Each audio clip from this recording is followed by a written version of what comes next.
The smirk arrives before the verdict does. Grant Ashford leans back in his chair. No, he doesn't lean. He expands. He fills the space the way a king fills a throne, one arm draped casually over the back of the adjacent seat, his legs crossed at the ankle, his pale blue eyes sweeping the courtroom with the lazy satisfaction of a predator surveying a kill it hasn't even bothered to finish eating. The fluorescent lights of Courtroom 9 hum overhead like a congregation, holding a single, reverent note. Rain streaks the tall arched windows, blurring the gray October skyline into an impressionist painting of misery. And Grant Ashford, in his midnight navy suit, with his champagne pocket square, with his Rolex catching the light every time he adjusts his cufflinks, sits at the center of it all and smiles the smile of a man who believes the universe was specifically engineered for his comfort. His attorney has just finished delivering closing arguments for the asset division. The numbers are devastating. Grant is claiming 80% of the marital estate. The house, the investment portfolio, the vacation property in Aspen, the art collection, everything. And Vivian, quiet, small, gray Vivian, sits on the opposite side of the aisle with her cracked watch and her plain dress and appears to have nothing to say about any of it.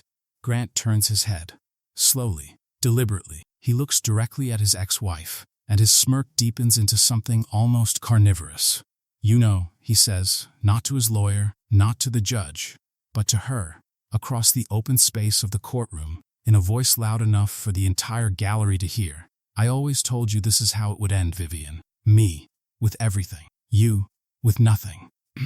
Some things never change. Desiree Fontaine laughs from the gallery, a bright, musical, poisonous sound.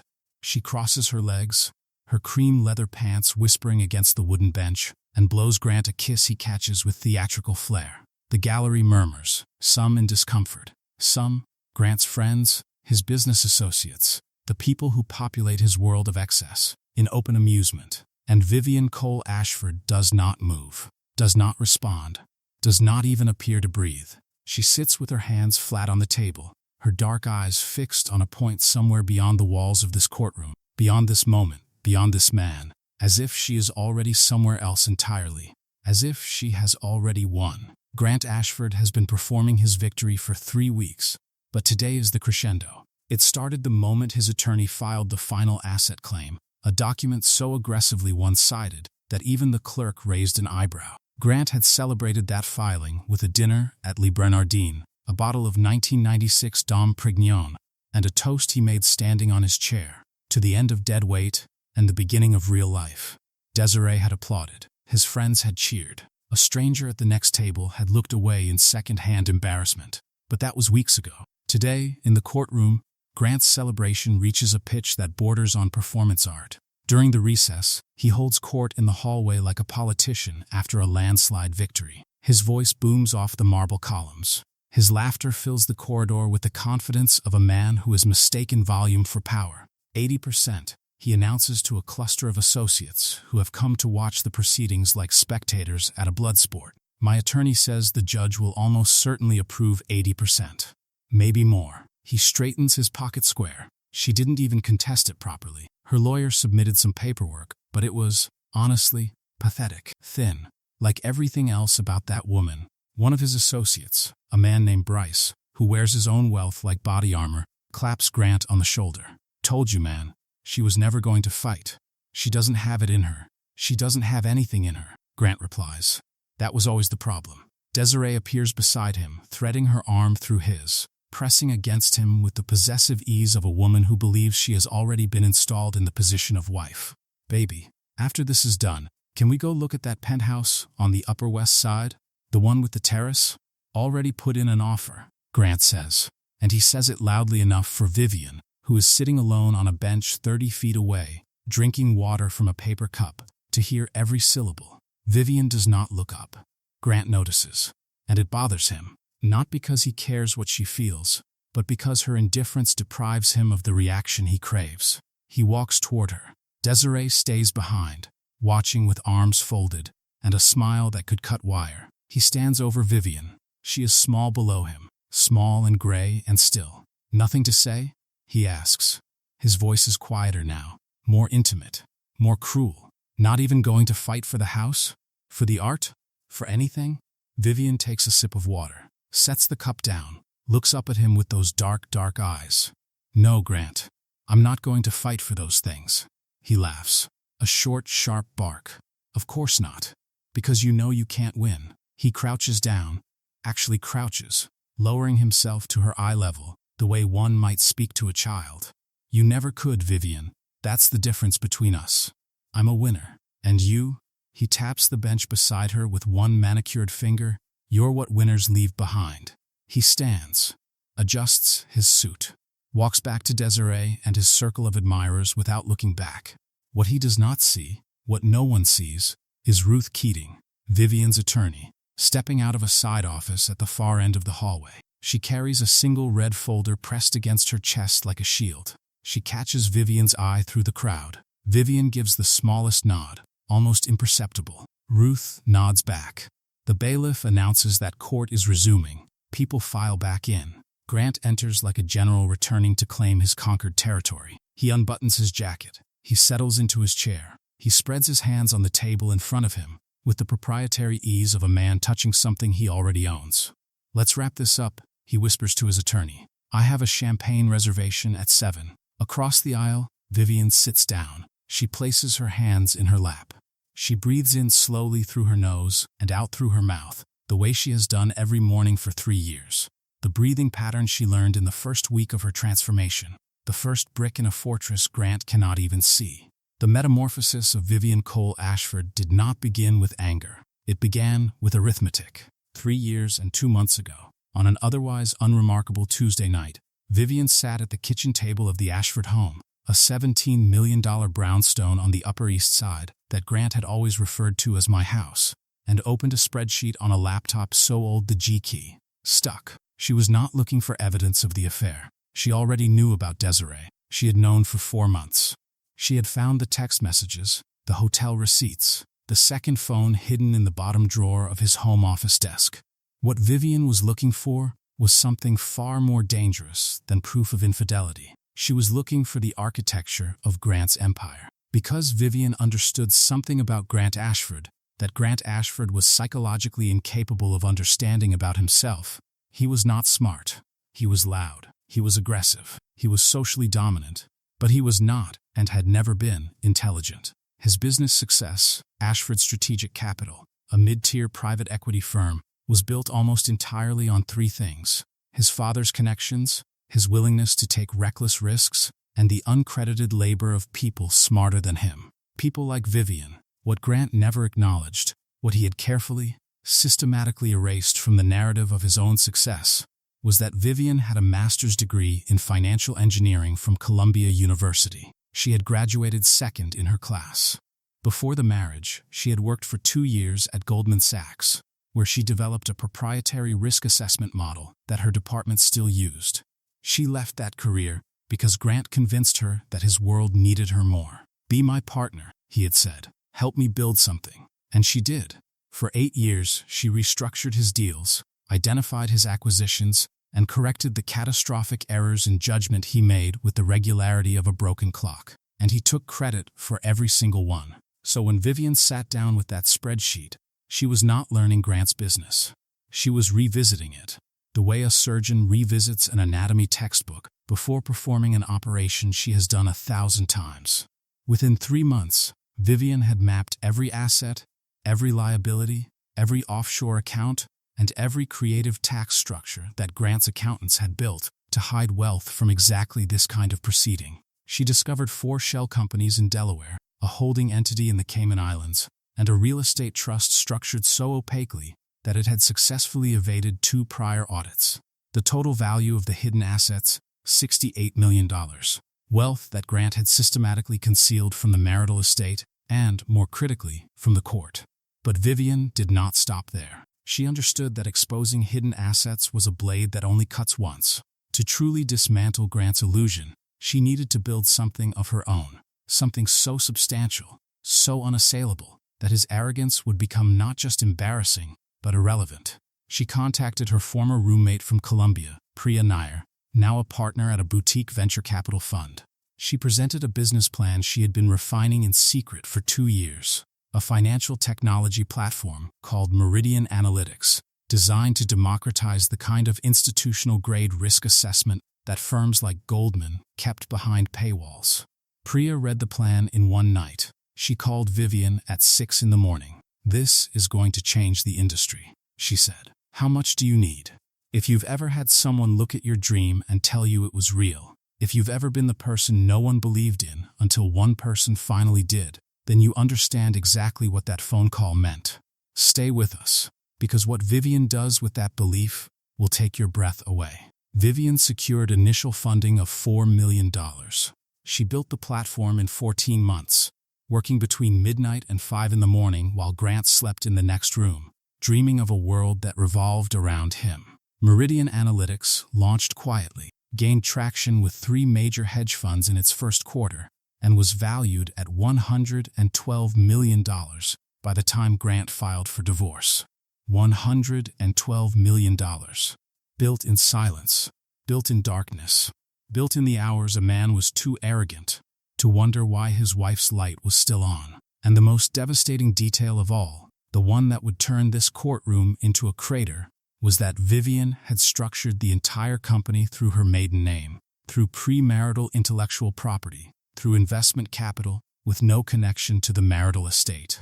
Every share, every patent, every dollar was legally, irrevocably hers. Ruth Keating had spent 8 months pressure testing the structure against every conceivable legal challenge. It was airtight. It was impenetrable. It was a masterpiece hiding inside a cracked watch and a charcoal gray dress. Court reconvenes.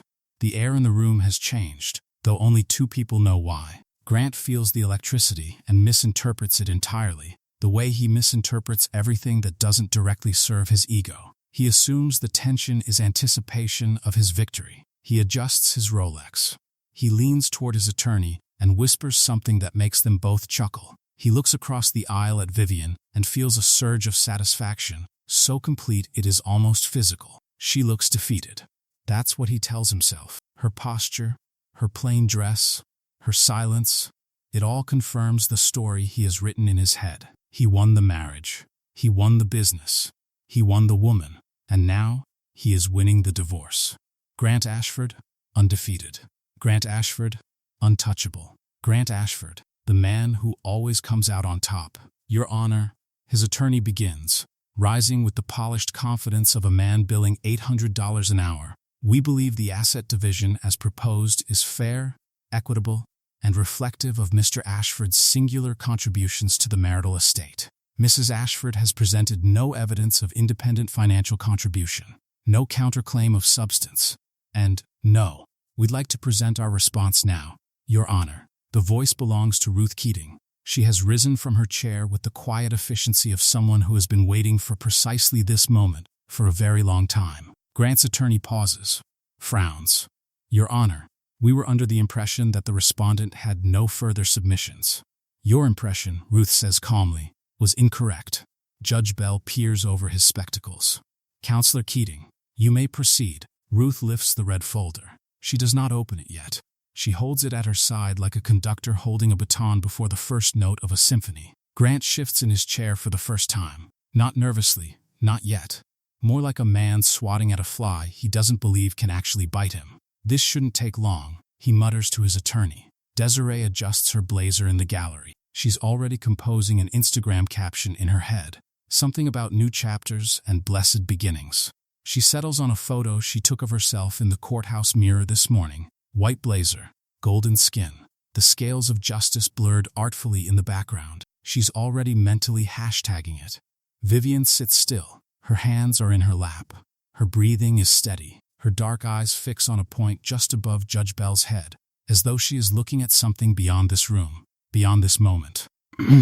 Ruth Keating walks to the center of the courtroom. She opens the red folder, and the air pressure in the room changes the way it changes before a storm, imperceptibly to those who don't know what's coming, and with the force of a collapsing sky to those who do.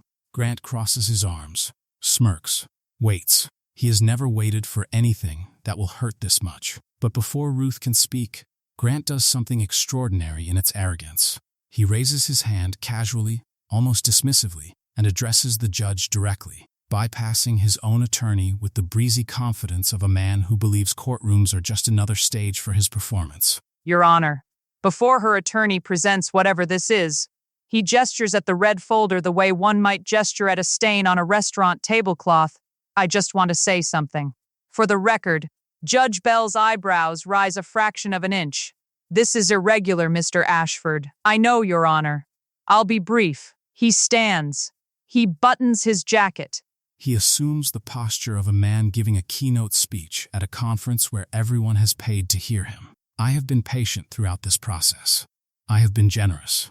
I have offered my ex-wife a settlement that far exceeds what any reasonable person would consider fair, given her lack of contribution to our shared life. He pauses, savoring the words the way a sommelier savors a rare vintage. Vivian is a good person. I want to be clear about that. She is kind. She is quiet. She is simple. The word lands like a slap. Several people in the gallery wince. But simple doesn't build empires. Simple doesn't close deals. Simple doesn't create the kind of wealth that I have created, alone, through my own talent, my own vision, my own relentless drive. He turns to face Vivian directly. His blue eyes are incandescent with self-regard. Vivian, I genuinely hope you find happiness after this. I hope you find a small apartment you like, maybe a job that suits your abilities. I hope you look back on our years together and appreciate what I gave you, the lifestyle, the experiences, the opportunity to stand beside a man who was building something extraordinary. He pauses. He reaches into his breast pocket and pulls out a folded check. He holds it up so the gallery can see it. This is a personal check for $250,000, above and beyond whatever the court decides. A gift from me to you, because despite everything, I don't want you to struggle. He sets the check on the edge of Vivian's table. It sits there, a small white rectangle of condescension. Desiree beams from the gallery, dabbing at her eyes with a manicured finger as though witnessing an act of profound generosity. Grant sits down. He exhales the satisfied sigh of a man who has delivered the performance of his life. He leans back, crosses his legs, radiates the absolute, unshakable confidence of a man standing on ground he believes is solid. It is not solid. It is glass. And Ruth Keating is holding a hammer. Are you quite finished, Mr. Ashford? Ruth asks, her voice as mild as milk. Completely, he says, smiling. Good. Ruth turns to the judge. Because what I am about to present will require Mr. Ashford's complete and undivided attention. Ruth Keating does not rush. She does not raise her voice. She does not need to.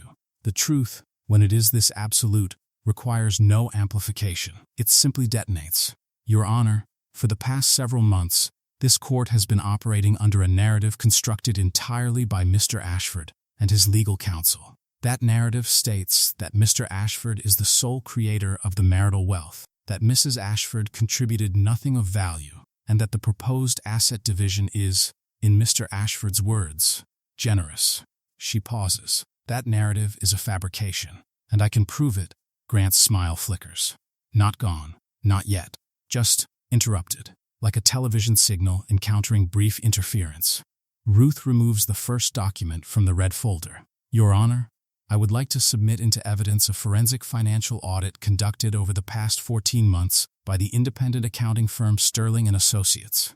This audit reveals that Mr. Ashford has deliberately concealed approximately $68 million in assets from this court through a network of 4 shell companies registered in Delaware and 1 offshore holding entity registered in the Cayman Islands. The flicker becomes a tremor. Grant's hand, resting on the table, tightens into a fist. That's a lie, he says, half standing. His attorney grabs his arm and pulls him back down. I assure you, Mr. Ashford, it is documented with banking records, corporate filings, and correspondence obtained through lawful subpoena. Ruth replies without looking at him. She places the audit on the judge's bench.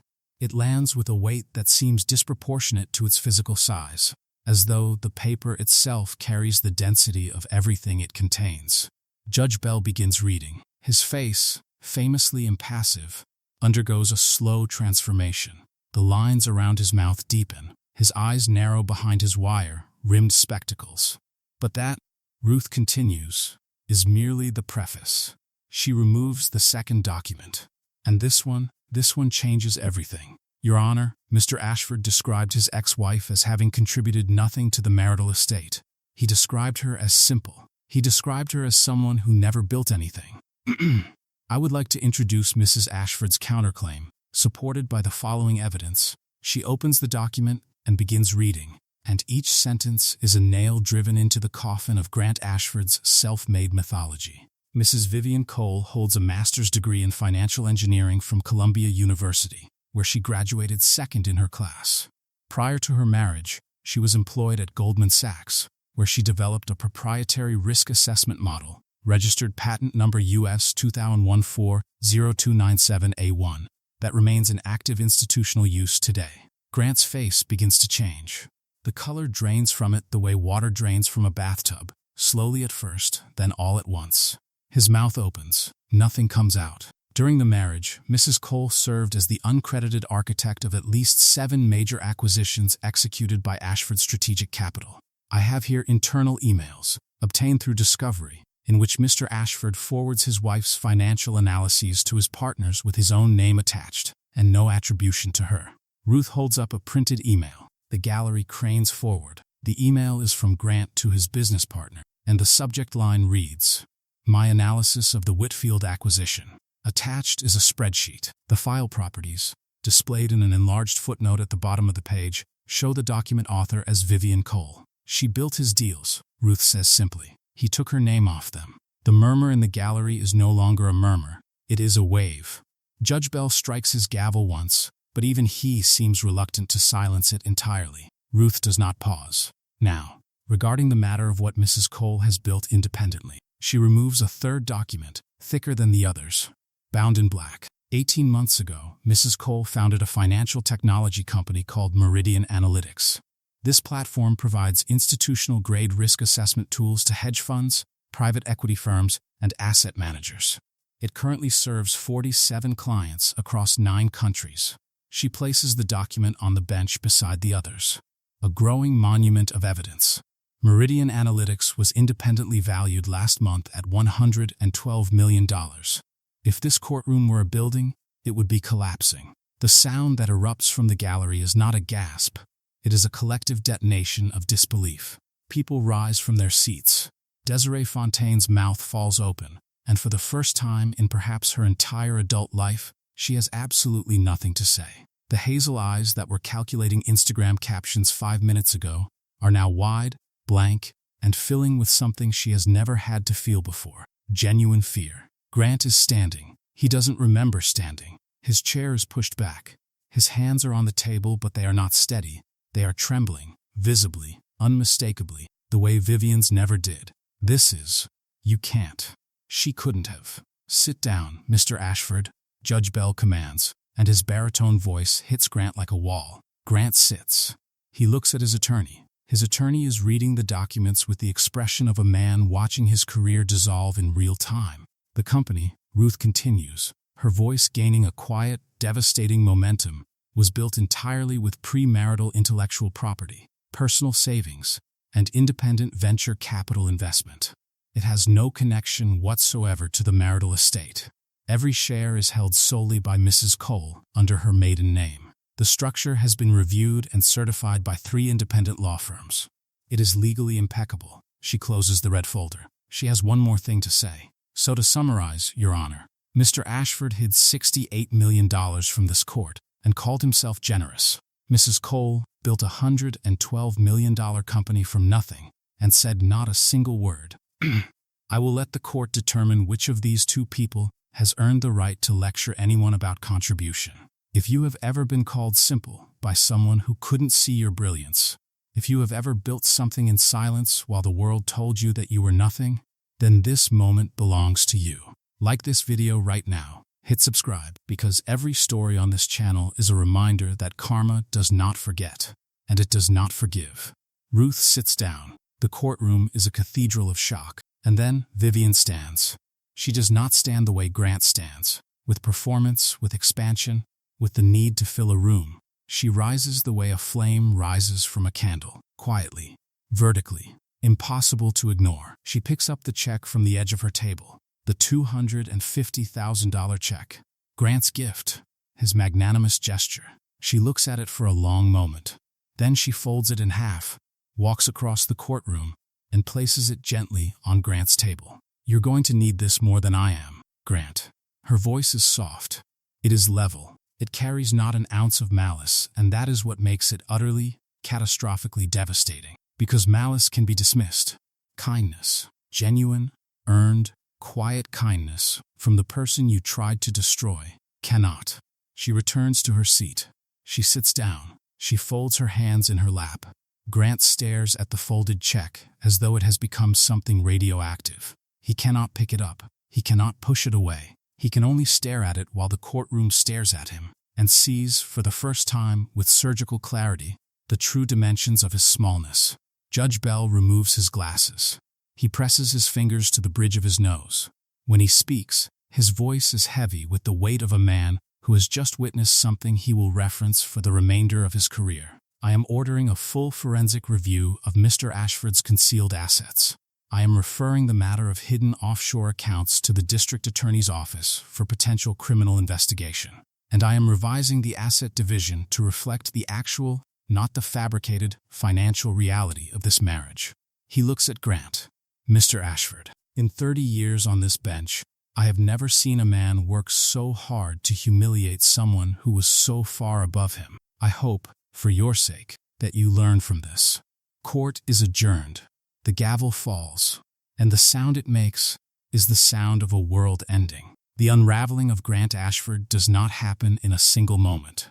It happens in layers, like a building being stripped of its facade, floor by floor, until nothing remains but rusted beams and exposed wiring and the hollow, whistling sound of wind moving through a structure that was never as solid as it appeared. The first layer falls within hours. The story breaks not through traditional media, but through the unstoppable capillary action of social networks.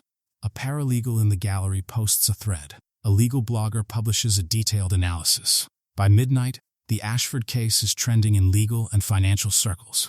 By morning, it has crossed into the mainstream. The narrative crystallizes with terrifying speed. The man who hid $68 million and called his wife simple, while she quietly built a $112 million empire. The second layer falls within days. Ashford's strategic capital's clients begin requesting emergency meetings, the kind of meetings where the word fiduciary is used like a weapon and the word trust is conspicuously absent. 3 institutional investors withdraw within the first week.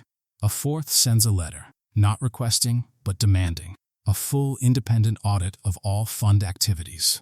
Grant's business partner, a man named Calvin Rhodes, who had stood beside Grant at cocktail parties and laughed at his jokes about his boring wife, releases a public statement announcing he is evaluating his continued involvement in the firm. The evaluation takes 2 days.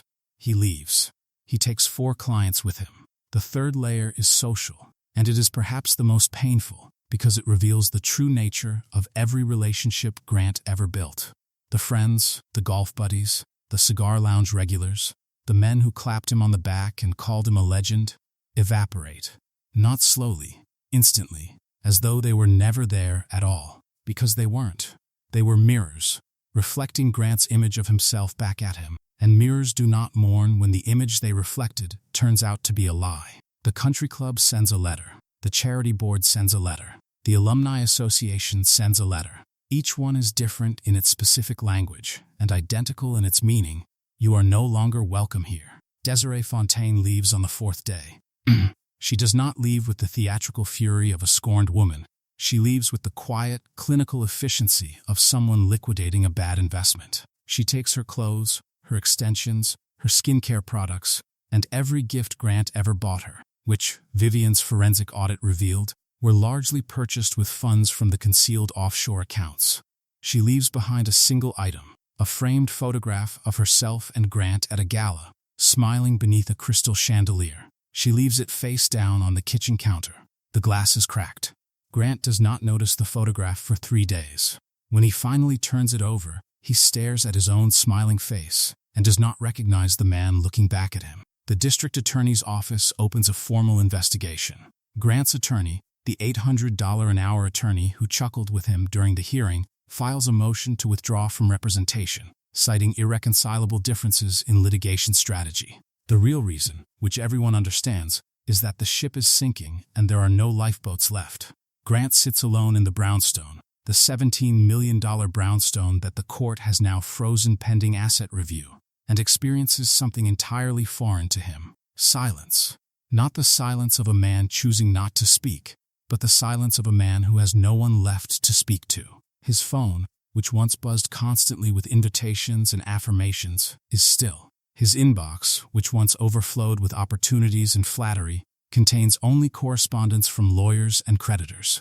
He pours himself a scotch, then another, then a third. He sits in his study, the study where Vivian used to work quietly at the desk in the corner, the desk he converted into a bar cart the week after she left, and he stares at the wall and feels, for the first time in his adult life, the full, crushing, annihilating weight of his own insignificance. He was not an empire builder. He was a man who stole blueprints from the architect and signed his name to buildings he could not have designed. And now the architect has left the building, and the building is falling down. Spring arrives the way truth arrives, slowly, then all at once, until the world is so full of it you cannot remember what came before. Vivian Cole stands in the atrium of Meridian Analytics' new headquarters, a converted industrial building in the arts district that she redesigned herself. All exposed brick and floor to ceiling windows and light. So much light, pouring in from every direction as though the building itself refuses to hold shadows. She wears a cream silk blouse tucked into tailored trousers. Her raven hair is loose, falling in natural waves past her shoulders. On her wrist is a new watch, not expensive, not flashy, but with a face that is whole and uncracked, ticking steadily forward. She walks through the open plan office, where 47 employees work on a platform that is reshaping how financial institutions assess risk. She greets each person by name. She stops at a junior analyst's desk to review a model. She laughs at something someone says in the break room, and the sound is warm and unrehearsed and free. The laugh of a woman who has remembered what her own joy sounds like. On her desk is a framed photograph, not of accolades or achievements, but of a small rooftop garden. Roses, dozens of them, climbing a wooden trellis she built with her own hands, blooming in every shade from blush to crimson. Beneath the photograph, in her own handwriting, is a single line: "Everything grows in its own time." The magazine profiles have begun. The speaking invitations are arriving. A major university has asked her to deliver a commencement address. She said yes to that one, not for the prestige, but because she wants to stand in front of a room full of young people and say the thing no one ever said to her: your silence is not a deficiency. Your patience is not passivity. The world will try to convince you that the loudest voice in the room is the strongest. It is not. The strongest voice is the one that waits until it has something worth saying and then says it so clearly that no one can ever unhear it. She has donated $3 million to a legal fund for women navigating financial abuse in divorce proceedings. She has funded a scholarship in financial engineering at Columbia, named not after herself but after her mother, a Trinidadian immigrant who cleaned offices at night and read textbooks during the day, and taught her daughter that dignity is not something anyone can take from you, because it was never theirs to hold. If this story moved something inside you that has been waiting to be moved, if you are building in the silence right now and no one knows yet, then subscribe to this channel and become part of a community that believes the quiet ones will always have the final word. Vivian Cole does not think about Grant Ashford anymore. She has no room for him. Her life is too full of purpose, of momentum, of the kind of wealth that has nothing to do with money and everything to do with becoming, finally and irrevocably, the woman she was always meant to be. She tends to her roses every morning. They have never once stopped blooming.